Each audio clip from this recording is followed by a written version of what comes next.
I started Northern Kentucky Hates Heroin in response to a conversation I had with my sister Holly Speck after her son Nicholas died of an accidental overdose of heroin.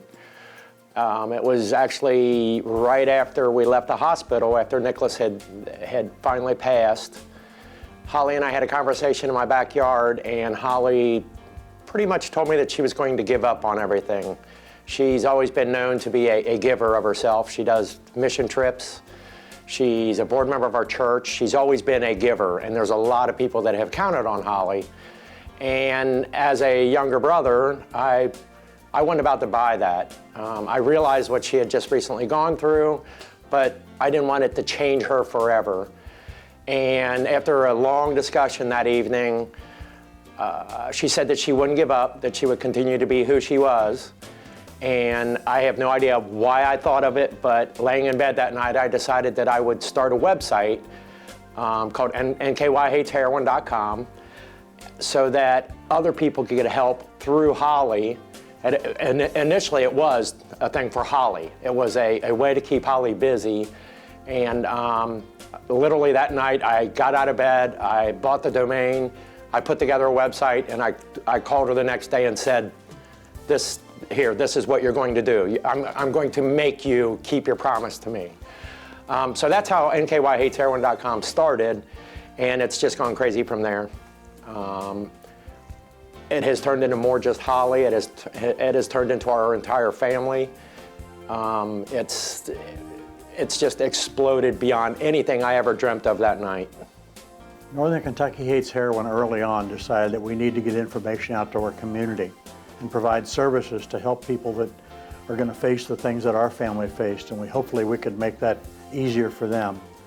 And the one thing that really was missing when Nicholas was sick was trying to get information on where we can go and what we can do. And that became our primary goal early on, that we wanted to put together a manual that they didn't have to just ask questions and get a handwritten note from somebody, call here, try there.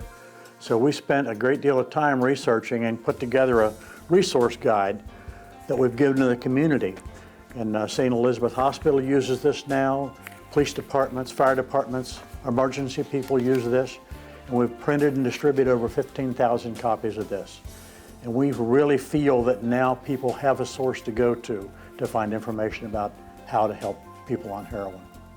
NKY Hates Heroin has allowed me to talk to mothers and family members that are going through the same thing that Eric and I went through when our son was suffering from the disease of heroin.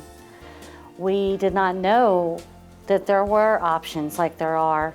There's something that's called Casey's Law, and I work with several ladies, Charlotte Weathington and Kimberly Wright and Joan Arlinghouse. And we work with parents and loved ones to help their loved ones find help.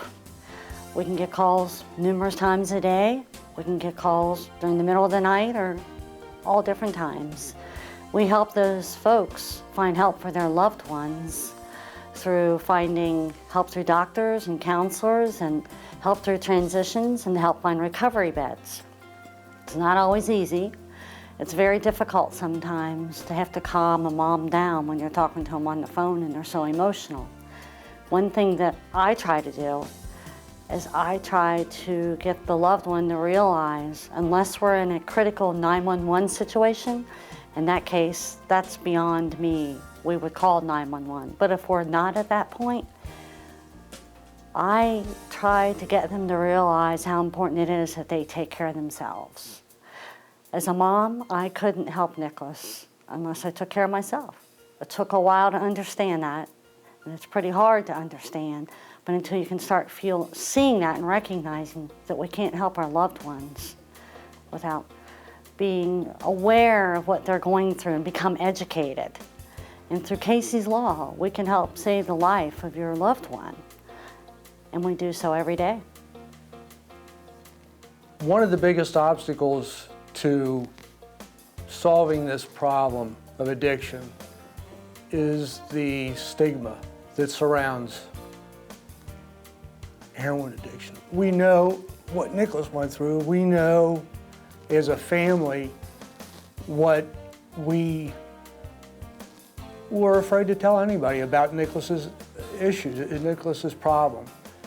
The stigma that surrounds this whole problem is something that's preventing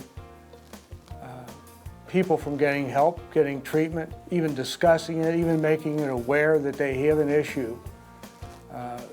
And so one of the biggest things that we can do to overcome this issue, or at least provide an opening, an avenue to effectively dealing with it, is just to talk about it. There's so many things that the community at large can do to help with this program and to help counter this epidemic of heroin, and just being aware of what's going on, talking with people, understanding that needle exchange is something that can really protect our entire community from HIV and Hep C, and to understand that we need more laws to allow doctors to service more than 30 patients the first year on Suboxone, and the second year 100. It's the only disease that I know of that a doctor is limited to how many people he's allowed to service.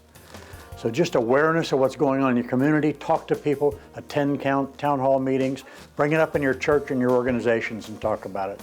That'll be a lot of help.